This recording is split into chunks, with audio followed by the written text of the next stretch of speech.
Hello दोस्तों, मेरा नाम विवेक है और मैं लखनऊ के इंदिरा नगर इलाके में रहता हूं। और जो भूतिया घटना मैं आज आपको बताने जा रहा हूं वो मेरे पिताजी के साथ आज से लगभग 27-28 साल पहले घटी थी। ये घटना मुझे मेरे पिताजी ने ही बताई थी। दरअसल आज से 27-28 साल पहले मेरे पिताजी दैनिक जागरण प्रेस में काम करते थे। मेरे पिताजी की ड्यूटी दोपहर 2 बजे से रात के 10 बजे तक होती थी। मेरे पिताजी साइकिल से ही आते जाते थे। एक बार की बात है, जब मेरे पिताजी रात के 10 बजे प्रेस से छुट्टी करके घर लौट रहे थे, तभी सिकंदरबाग चौराहे के पास उन्हें किसी औरत के जोर से हंसने की आवाज सुनाई दी। हंसने की आवाज सुनने के बाद मेरे पिताजी ने अपनी साइकिल रोक दी और साइकिल रोककर वो अपने चारों तरफ देखने लगे। हर तरफ देखने के बाद भी उन्हें वहां पर कोई भी दिखाई नहीं दिया। उसके बाद मेरे पिताजी साइकिल भगाते हुए सीधे घर चले आए। घर आने के बाद भी उन्होंने किसी से भी इस बात का कोई जिक्र नहीं किया। फिर मेरे मम्मी पापा ने साथ में खाना खाया और खाना खाने के बाद वो अपने कमरे में सोने चले गए। उस समय गर्मी का मौसम चल रहा था और उस रात गर्मी भी ज्यादा हो रही थी, इसलिए मेरी मम्मी ने मेरे पापा से कहा कि मुझे गर्मी लग रही है, मैं छत पर सोने जा रही हूँ, क्या आप छत पर चलेंगे? मम्मी की इस बात पर पापा ने कहा कि नहीं, मैं यहीं सोऊंगा, तुम जाओ छत पर।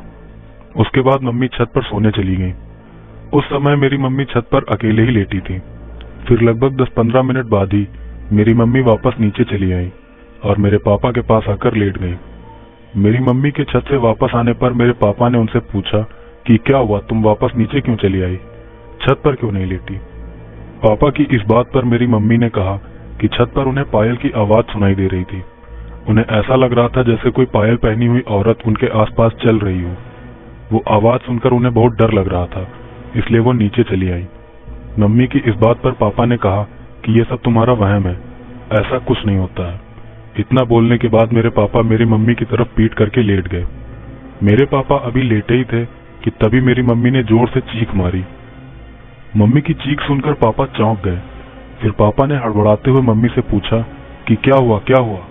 तभी मेरी मम्मी ने पापा से कहा कि वो देखो। फिर मेरे पापा ने भी उसे देखा। वो एक औरत थी, सफेद साड़ी में।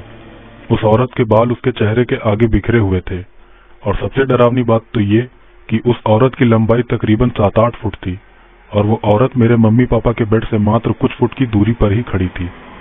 उस भयानक औरत को देखकर मेरे पापा कुछ सेकंड तक तो जड़ रह गए। फिर मेरे पापा ने एकदम से बहुत तेज से चीख मारी। फिर मेरे पापा की चीख सुनकर मेरे चाचा चाची, दादा दादी और घर के बाकी लोग पापा के पास इकट्ठा हो गए, पर तब तक वो भयानक औरत न जाने कहां गायब हो गई थी। फिर मेरे मम्मी पापा ने घर के सभी लोगों को बताया कि कैसे वो भयानक चुड़ैल मेरे मम्मी पापा के बेड के पास खड़ी थी और कैसे वो अचानक से गायब हो गई।